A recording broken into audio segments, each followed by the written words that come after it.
తులసిరావు కోడబొమ్మ మండలం నీలంపేట గూడెల తులసిరావు సార్ నీ వాళ్ళ మీద హ్యాపీగా తిరుగుతున్నాం. అలా కాదు. ఇప్పుడు చంద్రబాబు నాయుడు గారి పరిపాలన బాగుందా, జగన్మోహన్ రెడ్డి పరిపాలన బాగుందా? అవి అనవసరం. ఇప్పటికి మనకి ఏది జరుగుతుందో అదే కావాలి. ఇప్పుడు ఏడు తింటాం అది కావాలి. ఆ నాన్నగారు వచ్చిన తర్వాత కొంతవరకు వాళ్ళు ముందుకు వచ్చింది. అయిపోయినా సరే ఆ నాన్నగారు పేరు తెచ్చి ఇప్పటికైనా సరే ఫస్ట్లో వస్తాడు. ప్రతిదానికి స్కూల్లో కానీ పల్లెటూరులో కానీ ఉపాధి పనిలో కానీ కాళ్ళు లేనోడని వెళ్ళినా ఒకప్పుడు 150 300 రూపాయలు కూలి ఉపాధి పనికి వెళ్తూ గంటన్నర చేస్తే సరి బతుకుతానమ్మయ్యా యాపీ.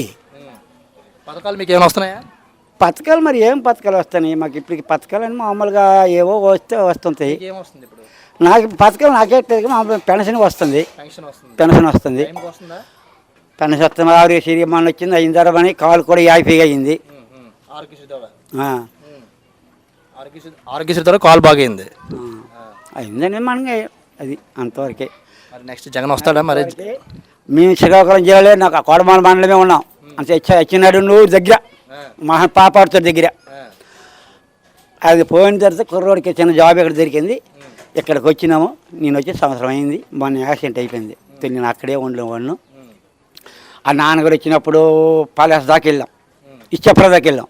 ఈయన వచ్చిన తర్వాత పలాస దాకా వెళ్ళాం. కోడబొమ్మల ఏరియాలో దువ్వాడ సీన్ మాకు అప్పుడు కొప్పరాని మేడం ఉన్నది. ఆవిడ సైన్ చేసి పెద్దగా పట్టించుకోలేదు. కానీ దువ్వాడ సీన్ వచ్చిన తర్వాత ఈయన వచ్చిన తర్వాత ఇప్పుడు ఈయన పనితీరు ఎలా ఉంది? జగన్మోహన్ రెడ్డి పేదలకి బాగానే సాయం చేస్తున్నాడా లేదా? చేస్తాను రండి. పేదలకు చేయకంటే పేదలు అయిపోతే అతను కోరుతారా? సరే భగవంతుడు అతని వల్ల అనుగ్రహం ఉండి అని చేసిన పాపం ఉందా ఇంకా మళ్ళీ ముందుకు వచ్చేస్తాడు. వాళ్ళు ముగ్గురు ఒక మీద మడతారు. ఈయనకి ఏదో తోవేస్తామని అందులో పడేస్తామని. ఎవరు? ఏ ముగ్గురు? మా మోడీ, చంద్రబాబు నాయుడు, మన పవన్ కళ్యాణ్, మన ముగ్గుడి భార్యలు వాడు వాళ్ళు చేస్తాను రండి.